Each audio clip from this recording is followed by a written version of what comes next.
سبحان الله والحمد لله ولا إله إلا الله والله أكبر ولا حول ولا قوة إلا بالله العلي العظيم.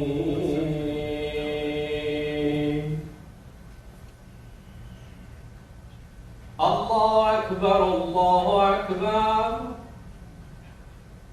الله أكبر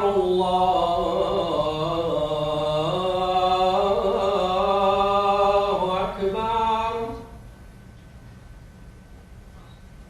أشهد أن لا إله إلا الله. أشهد أن لا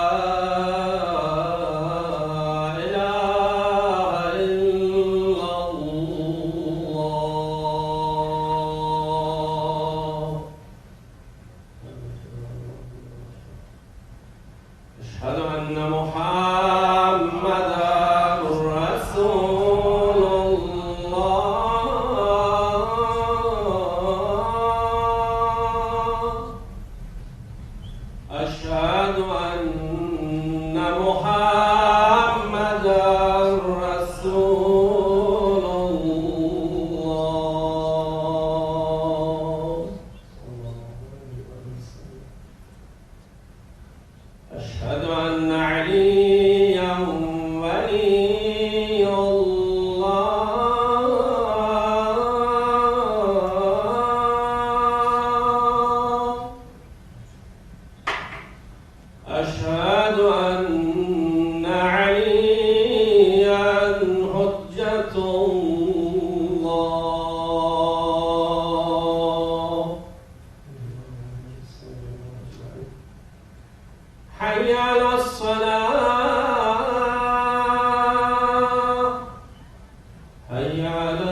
حي على الفلاح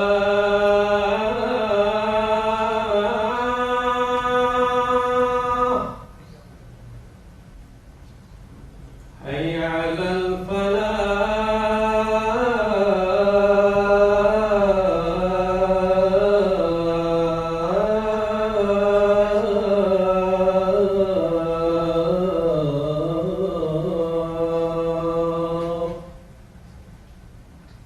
حي على خير العمل حي على خير العمل الله أكبر الله أكبر لا إله إلا الله لا إله إلا الله وصلى الله على سيدنا ونبينا أبي القاسم محمد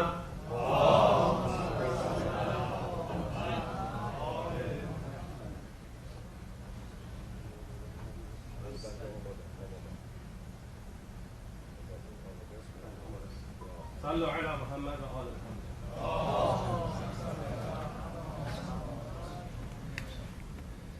السلام عليكم جميعا ورحمة الله وبركاته. بسم الله الرحمن الرحيم. الحمد لله رب العالمين، الحمد لله الذي يجيبني حين أناديه ويستر علي كل عورة وأنا أعصيه ويعظم النعمة علي فلا أجازيه.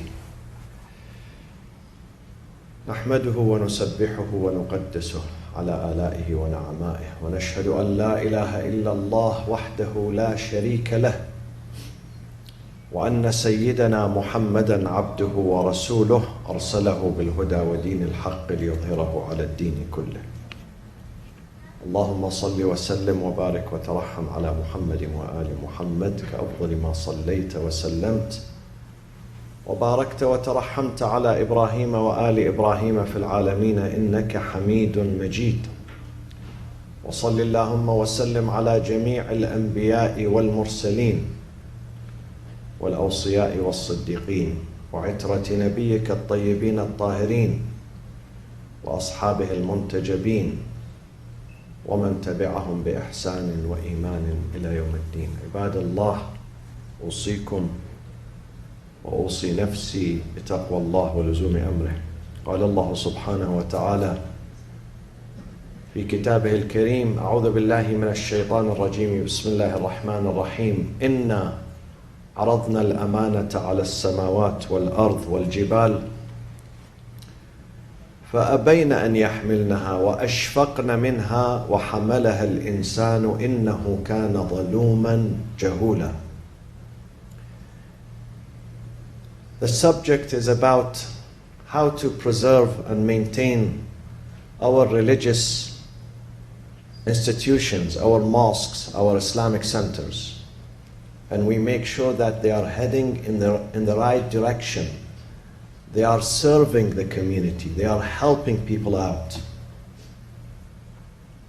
I mentioned 2 points last Friday, and I'm going to mention another point today, inshallah. As to the points I mentioned last week, point number 1 is that we have to promote and maintain in-depth discussion and discourse in our institutions. We have to avoid shallowness and superficiality, things that are redundant, things that are repetitive, things that are of no use to people. Whether they know them or they don't know them, they are not going to benefit. Doesn't make any difference. We should not address these things. I always say the time of the people is the most precious things. It should not be wasted. I always tell my friends the speakers, the lecturers, the professors, the imams, do not waste people's time. When they come to your lecture and sit there for an hour and a half, you are responsible before God. Not to waste people's time. You have to address things that are relevant, of benefit. They really benefit from them. You have to know what to say.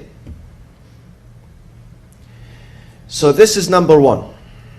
Number one is to entertain thought-provoking subjects, intellectual subjects, scientific subjects, subjects that really stimulate the brain, stimulates the mind, and keeps people interactive with you. This is number one. Number two, to follow the course of moderation and stay away from radicalism, political radicalism, ideological radicalism, intellectual radicalism. Stay away from them. Stay away from that. Neither you should shy away from addressing your own aqeedah at your own home. You must speak about it. You should not be embarrassed to present your aqeedah to others. Nor you have to attack other people's aqeedah. You can speak proudly about your own doctrine, your own tradition, your own faith, your own religion. At the same time, you can maintain other people's religions. We don't have to attack them. There is no conflict between them, between maintaining and being proud of your aqeedah and respecting other people's, even if you disagree with them. So stay away from radicalism. One of the things that I disagree with all the time, and I say it very openly, we are not a culture of la'an and curse. We are a culture of love and respect. We are a culture of tolerance and forbearance and understanding. Our culture, our madhab, the school of Ahl al-Bayt is not based on cursing. We don't do that. None of Ahl al-Bayt kept cursing people around them and wishing them death. Show me where. This is not the culture of Islam.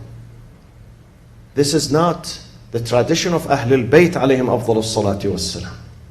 The tradition of Ahl al-Bayt is based on love, on respect, on tolerance. Even to their worst enemies, they were tolerant. Idfa' billati hiya ahsan. God has given us a brain and logic. Why don't we use the logic? Why do we have to curse? We don't have to curse. You don't have to curse anyone. So these were the 2 points I mentioned last week. And today, point number 3, how to maintain the safety, the beauty, the journey of our Islamic centers and our mosques. Point number 3. Any mosque, any religious institution, any religious foundation should not be politicized. Non-politicization of any religious institution. That's a very dangerous pit. A very dangerous thing to do, to turn the mosque into a political institution, to advocate certain governments, certain political parties, certain groups. We should stay away from that. Why? Because political parties, they aim to promote themselves. They aim to grab power. And when they grab power, they stay in power. They try to stay in power for hundreds of years. Whereas the mosque promotes God, promotes the humanity, serves the humanity. We discuss political subjects, but we are not a political party. We don't advocate any political regime, any government, any political party. We don't do that. We don't turn the masjid into an arena for political discussions so people fight among themselves. That is a very dangerous thing to do. Masjid and religion aims to make people happy, to bring people together, not to divide them. A masjid that divides people along political lines is not a good mosque, is not a healthy mosque. So this is point number 3. Point number 4, I mentioned this again and again and again. We have a beautiful verse in the Quran, in Surah Al-Jinn. وَأَنَّ الْمَسَاجِدَ Verily, verily, definitely, verily. Mosques, temples, لِلَّهِ فَلَا تَدْعُوا مَعَ اللَّهِ أَحَدًا. It should be open. Belongs to God. God is the owner. And we are the servants of God, the creatures of God. So it is open to all. I don't believe that any mosque, any religious institution, any Islamic center should shut its doors in the face of any individuals, even if that individual is an atheist. Is an atheist, he does not accept God. He should be welcomed if he wants to come and listen. If he wants to come and discover and learn, he should be welcomed. This property belongs to God. These institutions, وَأَنَّ الْمَسَاجِدَ لِلَّهِ, they belong to Him. He's the owner. We are not the owner. We are caretaker, we are servants. Servants, we serve, but we are not the owners. The owners is Allah subhanahu wa ta'ala. And therefore, every person should be comfortable going to the mosque. Every person. They should not be harassed. They should be welcomed. And every person who goes to the mosque is a first-class guest. We don't have a priority seatings. If you pay more, you sit in the front. If you pay less, you sit no. Wherever. The Prophet says when you go to the mosque, whatever space is available, first come, first serve. This is a theory in Islam, by the way.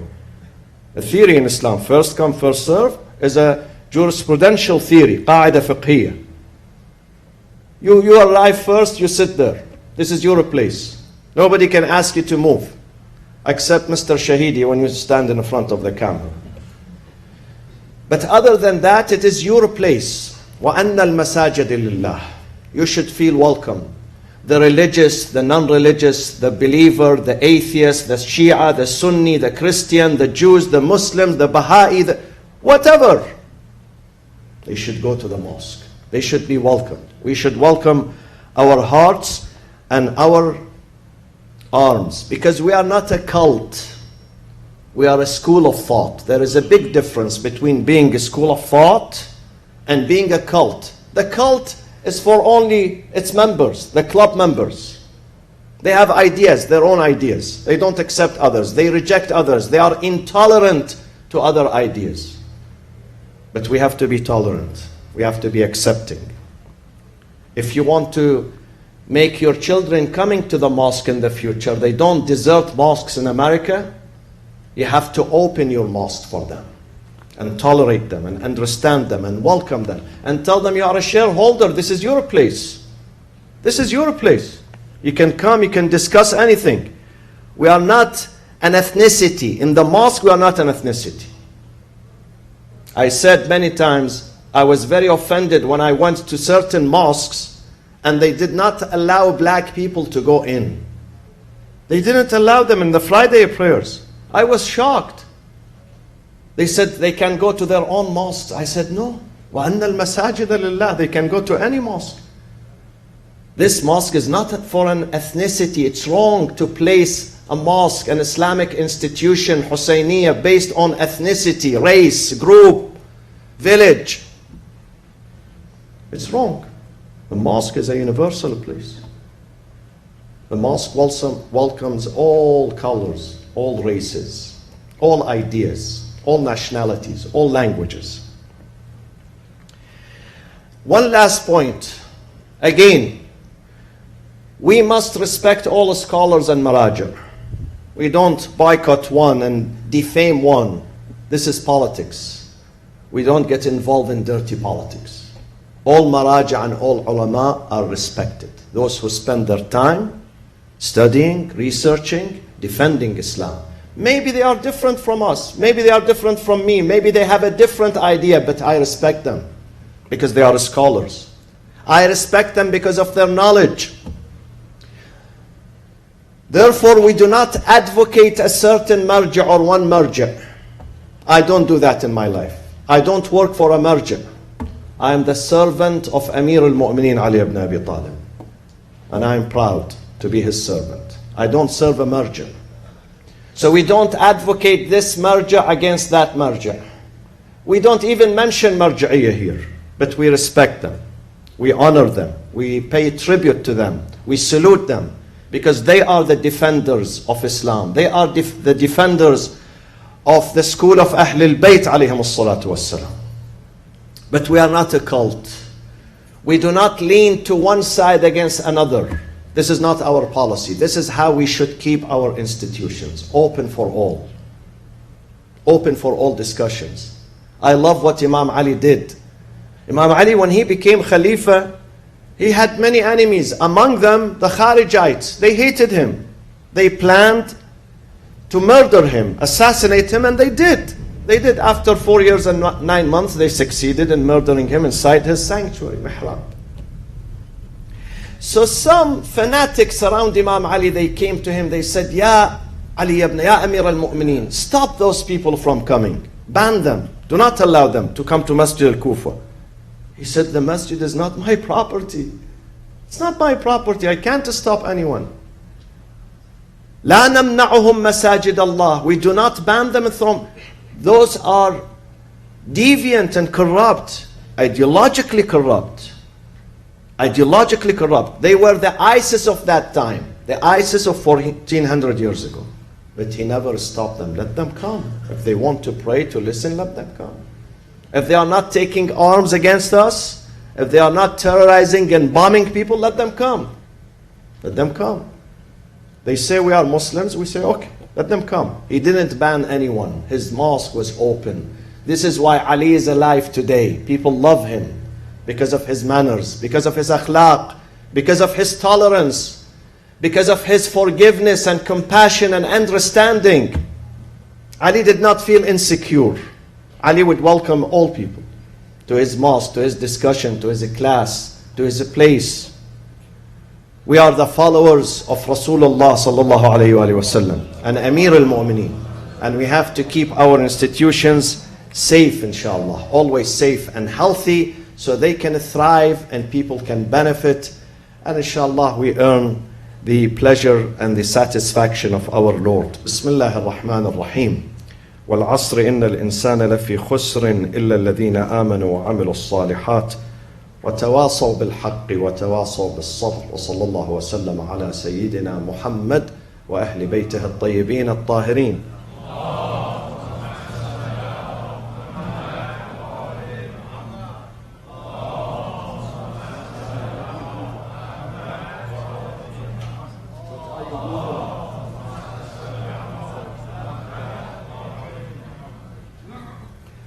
بسم الله الرحمن الرحيم الحمد لله رب العالمين نحمده ونسبحه ونقدسه على آلائه ونعمائه ونشهد أن لا إله إلا الله وحده لا شريك له وأن سيدنا محمدا عبده ورسوله أرسله بالهدى ودين الحق ليظهره على الدين كله.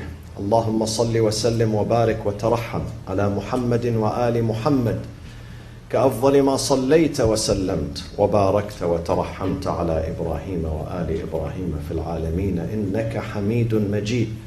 وصل اللهم وسلم على جميع الأنبياء والمرسلين وعلى عترة نبيك الطيبين الطاهرين علي أمير المؤمنين وقائد الغر المحجلين وعلى البضعة الطاهرة فاطمة الزهراء سيدة نساء العالمين وعلى سبطي نبي الرحمة وسيدي شباب أهل الجنة الحسن والحسين عليهما السلام وعلى علي بن الحسين ومحمد بن علي وجعفر بن محمد وموسى بن جعفر وعلي بن موسى ومحمد بن علي وعلي بن محمد والحسن بن علي والخلف الهادي المهدي عجل الله تعالى فرجه وسهل مخرجه. عباد الله أوصيكم وأوصي نفسي بتقوى الله ولزوم أمره. بسم الله الرحمن الرحيم.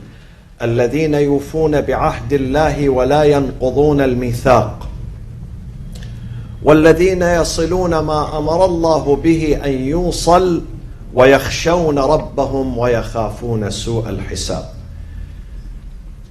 One of the crises that we have in our community and in our society is the crisis of loneliness and seclusion of some members in our community. Many people, not only old, some of them are young, very young. They suffer from loneliness. And this is a crisis. We need to find a solution. We cannot abandon those people. The beauty of Islam is that our religion promotes human relationships. Human relationships are very important. Human relationships occupies the first place in our religion. So we have to promote a human relation. We have to maintain them. We have to preserve them. We have to protect them. And we have to find solution for those who are lonely. Loneliness sometimes causes death. I read a report that in the UK, in the United Kingdom, they established a ministry, Wizara ministry, to combat loneliness. Because they said among the 60 million people they have, 9 million of them are lonely. 9 million. And many of them are suffering. Many of those people, they die in their apartments, in their homes, in their rooms. Nobody knows about them. They are completely abandoned. And they need someone just to talk to. You know, I read a survey that in Japan, some people, they commit crimes, so they take them to jail, not to find shelter or food, but to find someone to talk to. They force themselves to go to the jail so they can find someone to talk to. Many people have money, they have homes, they have jobs, but they are lonely. They don't have a shoulder to cry on. They need someone to stand with them, someone to listen to them, someone to talk to them, someone to check on them, someone just to say simply, how are you? How are you doing today? It inspires people. Sometimes you give them, candies, food, flowers, and sometimes you say, how are you? Makes a huge difference in their life. Do not abandon your parents, my friends. I know many of you are very successful in your businesses, in your lives, but don't abandon your parents. Even if you are very busy, extremely busy, your parents are important. Check on them, talk to them, visit them, ask about them, help them, greet them, make them happy. Go visit them. Sometimes I hear from some parents that when my son married his new wife, he abandoned us. We don't see him anymore. He's occupied completely by his wife. He doesn't ask about his mother. He doesn't ask about his father. This is wrong. You're going to be a father soon. You're going to be a mother soon. And you need your children to check on you, to ask about you, to be with you. Do not abandon your parents. Respect your parents. Respect your parents. Even if you take 30 seconds of sending them a text, calling them. Stop by for 5 minutes just to say salam to your parents. Do not abandon them. Sometimes they are your parents, sometimes a friend, young friend. They suffer from loneliness. They are recluse. They don't see anyone. They don't talk to anyone. Be the doctor. Be the healer. Be the peacemaker. Go and check on them. Don't say, I don't have time. You don't have time for what? Why we are here? Just to dance up and down and eat and drink and sleep? We are here to serve. We are here to rescue. We are here to rescue others. We are here to check on others. Don't say, there is no excuse to say, I don't have time. I taught myself, even when I'm preparing my lectures and studying for my finals, sometimes I check on people. It takes me 3 seconds. And it makes a difference. It makes a huge difference to the other side. When someone checks on them. We have to combat loneliness. People who are lonely, they don't need food. They don't need shelter. They don't need money. They need a smile. They need love. They need care. They need protection. They need someone to ask about them. They need someone to spend some time with them. Do this. This is an act of worship. This is an act of ibadah. This is an act that gets you on the fastest highway to God's satisfaction. Let's do this. Let's take it upon ourselves from now on. If we know of someone, male or female, a relative or non-relative, a friend or someone that we don't know, let's check on them. Let's visit them. Let's try to help them out. Help them out. Get out of that ordeal, because it brings them relief. And when you bring to a human soul a relief, God says, you are bringing me relief. You are making me happy. You are aiding me. You are helping me. And I'm going to pay you for that. بسم الله الرحمن الرحيم إن الله يأمر بالعدل والإحسان وإيتاء ذي القربى وينهى عن الفحشاء والمنكر والبغي يعظكم لعلكم تذكرون. Tomorrow, Saturday, we are celebrating the Milad, the birthday of the 8th Imam, the successor to Prophet Muhammad and the descendant of our Prophet Muhammad, Al-Imam Abu al-Hasan Ali ibn Musa al-Ridha alayhi salatu wassalam. The program begins at 6:30 p.m. inshallah and ends by 8:15 with the prayers, and after that dinner. And we have invited a keynote speaker, Reverend John Shook, a pastor in Portland, Oregon, who did something amazing, something exceptional. He walked this past Arba'in from the city of Najaf to the city of Karbala to pay tribute to Imam Hussein alayhi salam. He's a Christian pastor, he's not a Muslim. But he fell in love with Imam Hussein, and therefore he made a documentary, and he titled his documentary For the Love of Hussein. You can watch this documentary tomorrow. He's going to be here, inshallah, to address us and to speak about his experience. How did he discover Islam, and how did he discover Imam Hussein alayhi salam?